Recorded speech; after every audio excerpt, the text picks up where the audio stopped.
Olá, pessoal do curso de Relações Internacionais da SES Unita, aqui é o professor Emerson novamente. Vamos continuar agora o ponto 2: Evolução e Teorias do Direito Empresarial e Noções sobre o Direito Empresarial Brasileiro da disciplina de Direito Internacional do Comércio.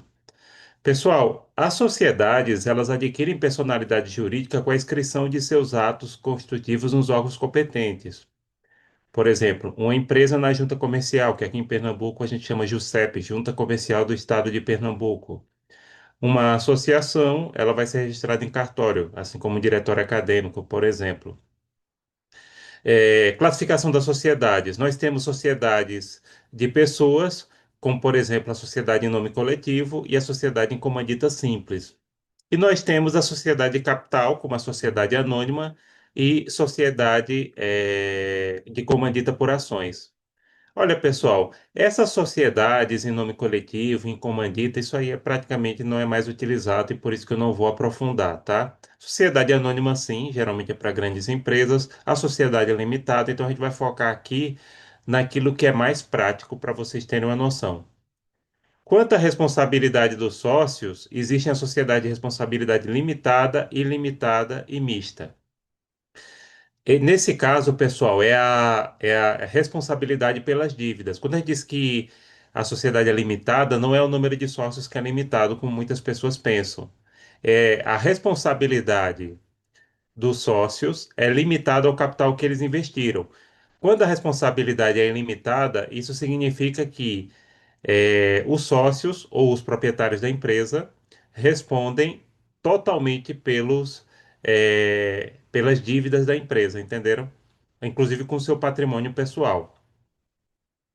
Quanto ao modo de instituição, nós temos as sociedades contratuais, que são criadas através de contrato social, e aquelas institucionais, criadas através de ata. Por exemplo, uma sociedade limitada é contratual, uma sociedade anônima é institucional. Sociedades não personificadas, como por exemplo a sociedade em comum, de fato, é sociedade em conta de participação, no qual tem um sócio ostensivo que responde por tudo, né? As sociedades não personificadas, a responsabilidade dela é limitada. Sociedade em comum é aquela no qual as pessoas trabalham, mas sem registrar, tá? E sociedade em conta de participação é também um tipo de sociedade que praticamente não existe mais. E que um sócio ficava responsabilizado por tudo, inclusive pelas dívidas, tá? Que era esse sócio extensivo. Pronto. Falar agora um pouco sobre liquidação. Liquidação é o processo de dissolução da sociedade e responsável será o liquidante. A liquidação é quando você resolve encerrar a empresa e aí você liquida, paga as dívidas, etc. O responsável vai ser essa pessoa chamada liquidante. Incorporação é quando uma ou várias sociedades são absorvidas por outros. Por exemplo, a Magazine Luiza, ela adquiriu inúmeras lojas de varejo, né, de eletrodoméstico menores. Fusão é quando a sociedade se une para criar uma nova. Então, por exemplo, aqui a gente pode pegar o caso da Ambev, né? Que existiam a Brahma, a Antártica, e ela acabou comprando essas empresas e mantendo ela como marca dentro do seu portfólio. No caso da Stellantis, que hoje junta Fiat e Chrysler, uma porção de montadoras, até as francesas, né?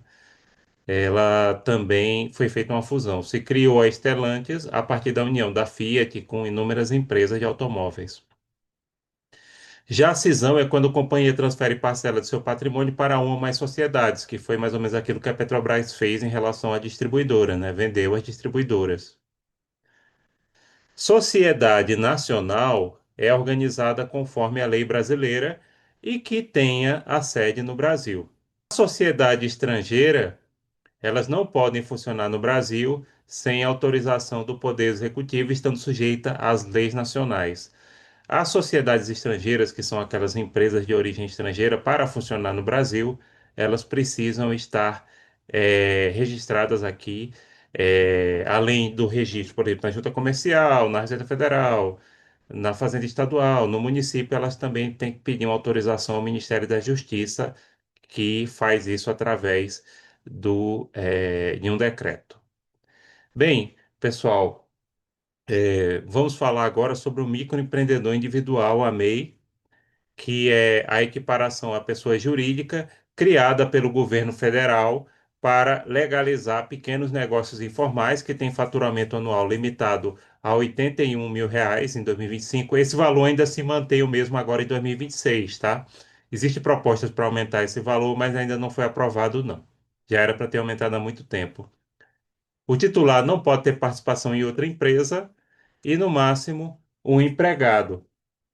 No caso de caminhoneiros, o valor pode chegar a 251.600. Por exemplo, o caminhoneiro que quer uma MEI de transporte, aí o valor dele pode chegar a 251.600 reais anuais, até porque tem a despesa de manutenção do caminhão que é muito alta, né? Já a microempresa, a MEI, acaba sendo uma das mais comuns aqui no Brasil. A microempresa, a ME, né, é uma pessoa jurídica ou firma individual com receita bruta anual inferior a R$ 360.000 em 2025, também já era para ter aumentado há muito tempo. Elas podem optar pelo Simples, regime tributário simplificado, que engloba diversos impostos em uma única guia, né? A pessoa paga um boleto só que já está aqui com vários tributos. O microempreendedor individual, na verdade, é mais uma equiparação do que qualquer coisa para auxiliar aquelas pessoas que estão desenvolvendo o negócio. E a microempresa, ela já é um nível um pouquinho maior, né? Lembrando que MEI você só pode ter um e não pode participar de outra sociedade, pode ter no máximo um empregado. Já a empresa de pequeno porte, a EPP, se vocês, se vocês comprarem algum produto, aí vem a EPP, empresa de pequeno porte, que pode ter faturamento até de R$ 4.800 em 2025 e 25 e podem optar pelo Simples Nacional ou adotar regime tributário mais complexo, né, como lucro presumido ou lucro real. Bem, pessoal, encerramos aqui mais uma parte do nosso ponto 2 da disciplina de Direito Internacional do Comércio. A gente se vê logo logo. Até mais.